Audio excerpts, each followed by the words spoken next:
জয় নিতাই, রাধে রাধে, হরে কৃষ্ণ। বন্দে অহং শ্রীগুরু শ্রীযুত পদ কমলং শ্রীগুণং বৈষ্ণবশ্চ শ্রীরূপং সাগ্রজাতং সহগণ রঘুনাথদিস্থিতং তং সজীবং সাদ্বৈতং সাবধূতং পরিজং সহিতং শ্রীকৃষ্ণ চৈতন্য দেবং শ্রী রাধাকৃষ্ণ পাদং সহগণ ললিতা বিশাখাদি তাশ্চ। আমি শ্রীগুরুর পদকমল এবং গুরুবর্গ বৈষ্ণববৃন্দ শ্রীরূপ শ্রী সনাতন সগণ শ্রী রঘুনাথ ও শ্রীজীব শ্রী অদ্বৈত প্রভু শ্রী নিত্যানন্দ প্রভু এবং সপরিকর শ্রী চৈতন্য দেব সহগণ ললিতা বিশাখাদি যুক্ত শ্রী রাধাকৃষ্ণকে বন্দনা করি। জয় রাধে, জয় রাধে। এই শ্লোকটা উচ্চারণ করা মানে গুরু বৈষ্ণব ভগবান সবাইকে প্রণাম হয়ে গেল।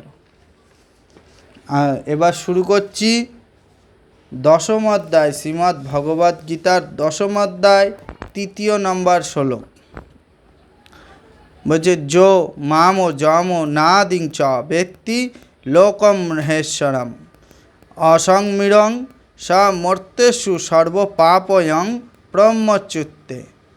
যিনি আমাকে জন্ম রহিত অনাদি ও সমস্ত গ্রহলোকের মহেশ্বর বলে জানেন, তিনি কেবল মানুষের মধ্যে মোহশূন্য হয়ে সমস্ত পাপ থেকে মুক্ত হন। বলছে এই যে শ্লোকটার তাৎপর্য কি বোঝাতে চাইছে ভগবান।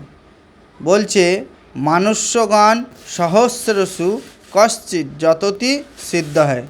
যারা আত্মজ্ঞান লাভের প্রয়াসী তারা সাধারণ মানুষ নন, মানে যারা নিজেকে জ্ঞানী বিশাল আত্মজ্ঞানী মনে করে, বলছে তারা অ্যাকচুয়াল মানুষ না, তারা সাধারণ মানুষ না। আত্মা জ্ঞানবিহীন লক্ষ লক্ষ সাধারণ মানুষের থেকে তারা শ্রেষ্ঠ। কিন্তু যথার্থ আত্মা তত্ত্বজ্ঞান লাভের প্রয়াসী পুরুষদের মধ্যে কদাচিৎ 2-1 জন কেবল এই উপলব্ধি করতে পারেন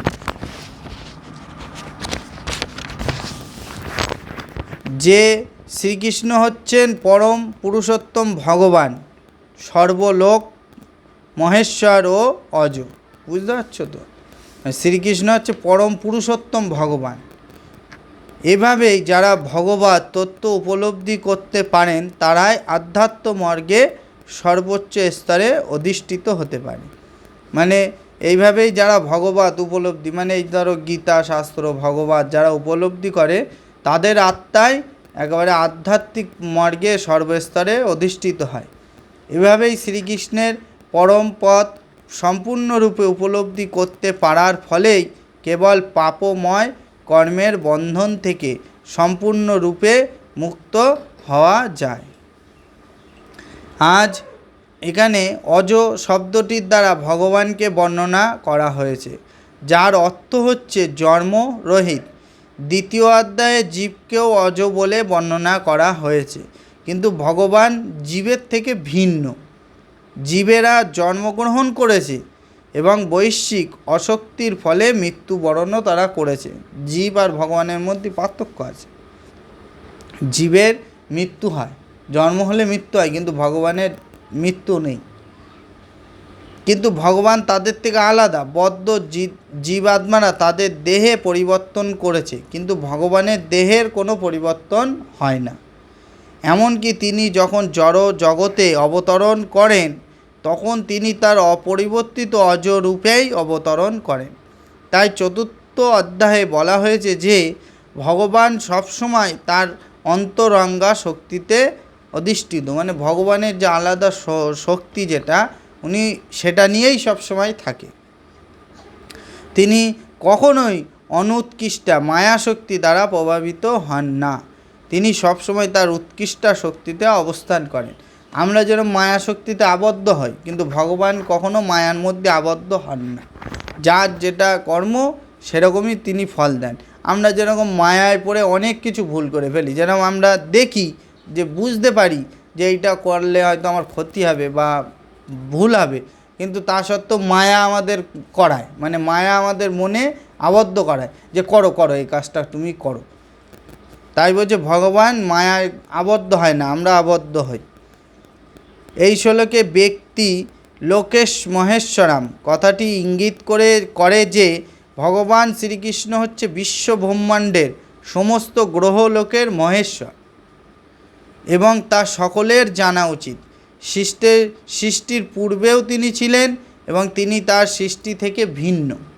দেবদেবীরা সকলেই এই জড় জগতে সৃষ্টি হয়েছেন, কিন্তু শ্রীকৃষ্ণ এই সমস্ত সৃষ্টির ঊর্ধ্বে, মানে দেবদেবীরা যেখানে সৃষ্টি হয়েছে তারও ঊর্ধ্বে ভগবান শ্রীকৃষ্ণ।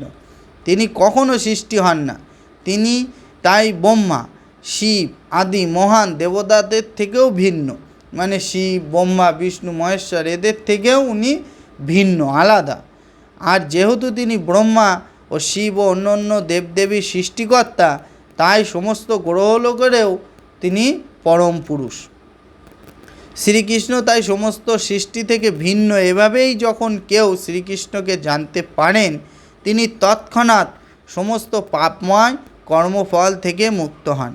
পরমেশ্বর ভগবানকে জানতে হলে সব রকমের পাপময় কর্মফল থেকে মুক্ত হতে হবে। কেবলমাত্র ভক্তির মাধ্যমেই তাকে জানা যায়, এছাড়া অন্য কোনো উপায়ে তাকে জানতে পারা যায় না। সেই কথা ভগবদ্গীতায় বলা হয়েছে। শ্রীকৃষ্ণ কখনোই একজন মানুষ রূপে জানবার চেষ্টা করা উচিত নয়। পূর্বে সেই সম্বন্ধে বলা হয়েছে। একমাত্র মৃঢ় ব্যক্তি তাকে একজন মানুষ বলে মনে করে, সে কথাই এখানে একটু ভিন্নভাবে বর্ণনা করা হয়েছে। যে মানুষ মূর্খ নয়, যিনি যথার্থ বুদ্ধিমান, তিনি ভগবানের স্বরূপ সম্বন্ধে অবগত হতে পারেন এবং তার ফলে তিনি সব রকমের পাপময় কর্মফল থেকে মুক্ত হন। শ্রীকৃষ্ণ যদি দেবকীর পুত্র হন, তাহলে তিনি অজ হন কী করে, সে কথাও শ্রীমদ্ ভগবতে বর্ণনা করা হয়েছে। তিনি যখন দেবকী ও বাসুদেবের সামনে আবির্ভূত হয়েছিলেন, তখন তিনি একজন সাধারণ মানুষের মতন জন্মগ্রহণ করেননি। তিনি তার আদি চিন্ময় স্বরূপে আবির্ভূত হয়েছিলেন এবং তারপর তিনি নিজেকে একটি সাধারণ শিশুতে রূপান্তরিত করেন। শ্রীকৃষ্ণের নির্দেশ অনুসারে যা কিছু করা হয় তা অপ্রকৃত। তাই জড়জগতের শুভ অথবা অশুভ কোনো কর্মফলের দ্বারায় কলুষিত হয় না। জড়জগতের শুভ ও অশুভ সম্বন্ধে যে ধারণা, তা কম বেশি মনোধর্ম প্রসিত অলীক কল্পনা মাত্র। কারণ এই জড় জগতে শুভ বলতে কিছুই নেই, সব কিছুই অশুভ। কারণ এই জড়া প্রকৃতিই হচ্ছে অশুভ। আমরা কেবল কল্পনা করি যে তা শুভ। প্রহার, ভক্তি ও সেবার মাধ্যমে কৃষ্ণ ভাবাময় কার্যকলাপের ওপর যথার্থ শুভ নির্ভরশীল। যদি আমরা প্রকৃতি শুভ কর্ম সম্পাদন প্রয়াসী হই, তাহলে আমাদের পরমেশ্বর ভগবানের নির্দেশ অনুসারে কাজ করা উচিত। মানে এই যে গীতায় ভগবান যেভাবে বলছে, সেই নির্দেশ অনুযায়ী আমাদের চলা উচিত, কাজকর্ম করা উচিত। সেই সমস্ত নির্দেশ আমরা শ্রীমদ্ ভগবত ও ভগবদ্গীতা আদি শাস্ত্র গ্রন্থ অথবা সদ্গুরুর কাছ থেকে পেতে পারি। মানে আমাদের গুরুদেব যারা গুরুজন আছে, সদ্গুরু, তাদের কাছ থেকে। সদ্গুরু যেহেতু পরমেশ্বর ভগবানের প্রতিনিধি, তাই তার নির্দেশ প্রত্যক্ষভাবে পরমেশ্বর ভগবানের নির্দেশ, মানে গুরুর নির্দেশ ভগবানের নির্দেশের সমান। ভগবানের প্রতিনিধি, মানে ভগবানের প্রতিনিধি, তিনি কাছের মানুষ গুরুদেব। সেই তার কথা যদি আমরা মেনে চলি, তাহলে ভগবানের কথা মেনে চলা হচ্ছে। সদ্গুরু, সাধু ও শাস্ত্র একই নির্দেশ দান করে। তাই এই তিনের নির্দেশের মাধ্যমে কোনো রকম বিরোধ নেই।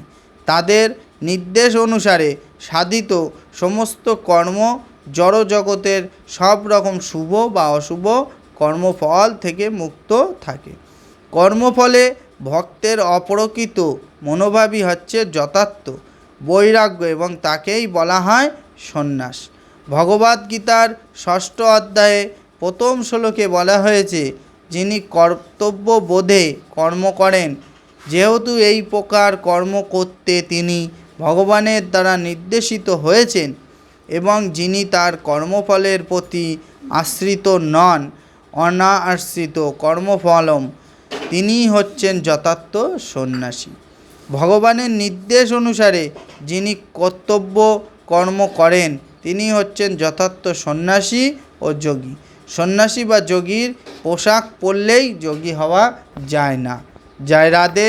হরে কৃষ্ণ কৃষ্ণ কৃষ্ণ হরে হরে, হরে রাম রাম রাম হরে হরে। জয় রাধে রাধে।